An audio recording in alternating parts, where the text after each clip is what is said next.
At the end of the day, you want progress, but how will you know unless you baseline where you're starting from and then have check-in points throughout the process? One of the things that can happen with us when we're chasing our success is feelings can become important. And I'm just going to say it repeatedly, so hopefully it sticks in your mind. What gets measured gets managed. What gets measured gets managed. This is James Rosseau, aka Trig, and let me welcome you to the Corelink Solution Show. Good afternoon, family. Welcome to your Friday afternoon. And let me start here.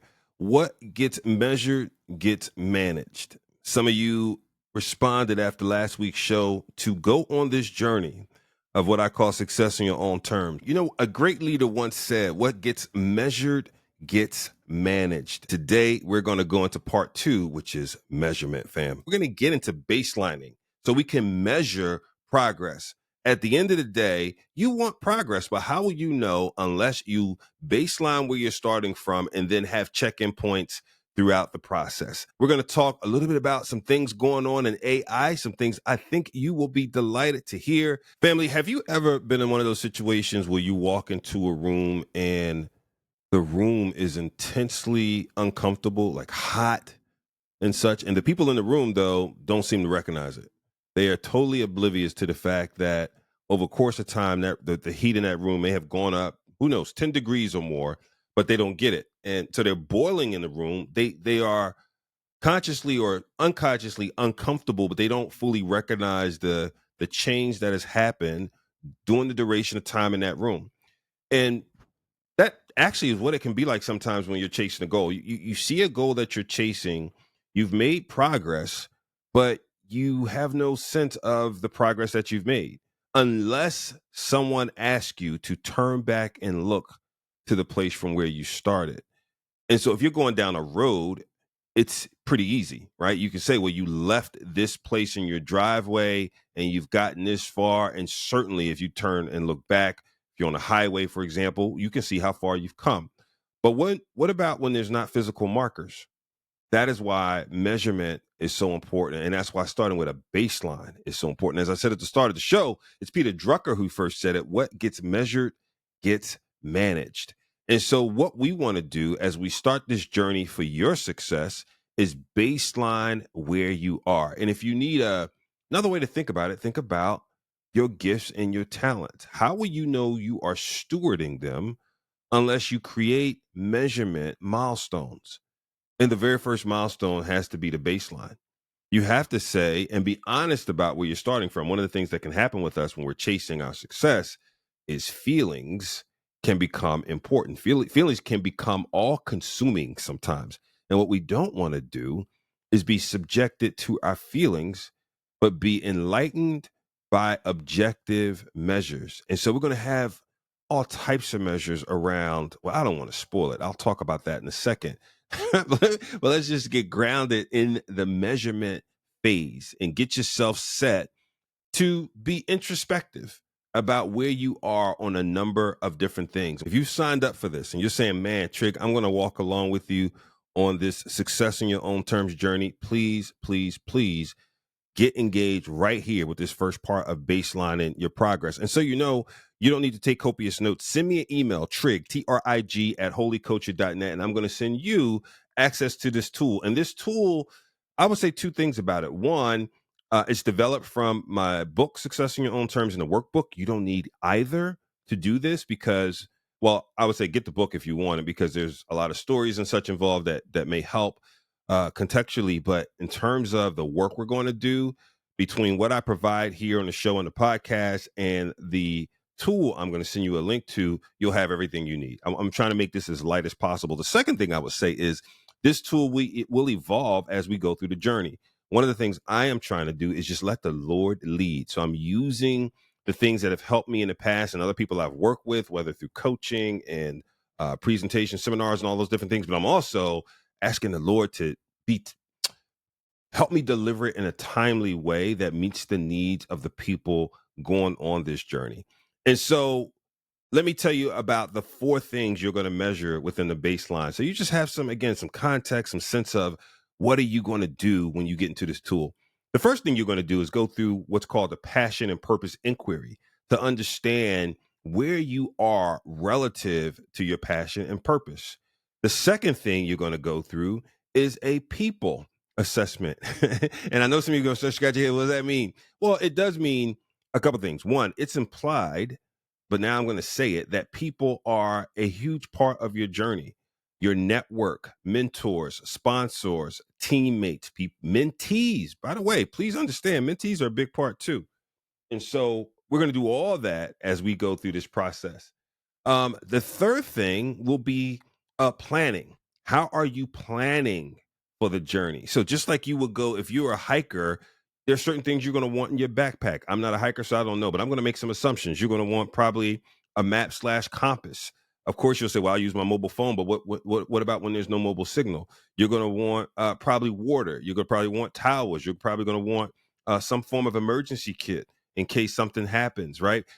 Some some food source that is small and compact enough to keep in the backpack, right? And so same thing here. How are we planning for the journey, for the things that we know will happen, but also for the unknown that could happen? Yes, the unknown that could happen. And fourth, last but not least, and I could call it something else, but I call it philanthropy. You'll notice that there are 4 P's here. And so I use the word philanthropy. But what does it look like for you to volunteer and do work and such and give what you're learning continually back to others? One of the things that helps us retain what we learn is to teach someone else. So one of the things I'm going to challenge you to do as you go through this journey is help someone else initiate and or move through their journey. Let's dive a little deeper into what we're going to measure. And I'm just going to say it repeatedly, so hopefully it sticks in your mind. What gets measured gets managed. What gets measured gets managed, because I have found in my own personal experience, me and people I've had the blessing and opportunity to lead, sometimes measurement is a thing that is overlooked, um, discarded. I'm trying to find all the right words. Um, Seen as a necessary evil, so to speak, as opposed to a tool that informs, helps direct, helps you know when you need to make a pivot, helps you know when you need to double down and do more, helps you know when you need to stop doing something that's not serving you. Measurement is so helpful. And again, let's just be honest. One of the things that can happen with us is we can get caught up in our feelings. Our feels can get out there sometimes. And you know what measurement does? Measurement does not lean into your feelings. Measurement is objective. And so a part of this process is going through understanding where you're starting from. And then later on, you'll measure yourself again and be able to come back and see how you did. So let me talk about those 4 areas again, but now let's dive deeper into them. Each section I told you about, the passion, purpose, inquiry, the people section, the planning section, and the philanthropy section all have a few questions, some more than others, but they also give you a score. So for example, when you go into the passion and purpose section, the top score you could have is a 70. So there's 7 questions, each could give you from 1 to 10. And let me give you an example of questions. My passion and purpose is, could be non-existent, which means a 1, or clearly defined, which is a 10. And you judge for yourself where you are again on that spectrum. There's no wrong answer. You make the judgment. But just think about that. It's either non-existent, you have not done that work yet, or it's very clearly defined. And man, if it's clearly defined, give yourself a 10. Second question is, my work values are, fill in that blank. My current career choice is, my current main job is, my talents or strengths are, my opportunities for growth are, and my dreams are. So think about that battery of questions. It is asking you to unpack. Are you clear about where you want to go in the work you're doing to get there? Is that clear? Man, it's such a healthy place to start. And it will surely, no doubtedly require some reflection. Reflection is good, family. Reflection is good. It's okay to take the time. You don't have to microwave this one. It's okay to take the time and slow roast on these and answer yourself, provide yourself with very honest answers. As you go into section 2, we're going to start talking about people. And again, people are such a huge part of any success that we ever achieve. When you look at successes, a lot of time it's a person who stands up to the podium to take or receive the award. But alongside them in getting to that place were numerous people playing various roles at varying degrees. No doubt about it. It's very rare that a singular thing happens. We were just talking about this the other day as regards to music. And we think about some of the timeless hits, man, whether it was Gamble and Huff, whether it was Babyface and L.A. Reid production teams, whether it was, man, I was a big Public Enemy fan, and Hank and Keith Shockley and the Bomb Squad. I mean, there are people who bring things to the table, and oftentimes, again, a person or two gets to be the one in front of it representing it, but it takes a number of people. So some of the people questions are, my network of people is non-existent or clearly defined. My contact list is non-existent or clearly defined. My system for communicating with my network is fill in that blank. Yes, your system of communicating. My pitch, and we're going to go through the pitch along the way, but my pitch is non-existent, clearly defined. And by the way, pitch, 90 seconds. You've got the opportunity. Can you clearly deliver a compelling message about what it is, about who you are, what it is you want to do, how are you doing so far, and what that person might be able to help you with? That's the 4 components I consider essential to a pitch, and we can talk about that. And I'd love to debate it. If you've got a better version, bring it on. I'm looking to gain throughout this process as well. I want to be better, continually want to be better. The third section that we'll go through is planning. And my goals are, my journal is, and journaling is so helpful on a number of fronts. One, it could be cathartic to get out of your head what has been happening recently, daily if possible, and then what you want to do with it. You have a decision after you journal. What do I need to do with these things? One, is this something I'm learning from? So let me just let it marinate and let me take it in. 2, is this something I need to do more of? Action. 3, man, did I let my day get clouded with unintentional things? Did I let others take over my day? Or 4, did I not do the things that I want to do? And you could add other questions to that, but journaling is so helpful. Another question that's going to be asked of you is, my risks are non-existent or clearly defined. Yes, we will all have risk as we go along this journey.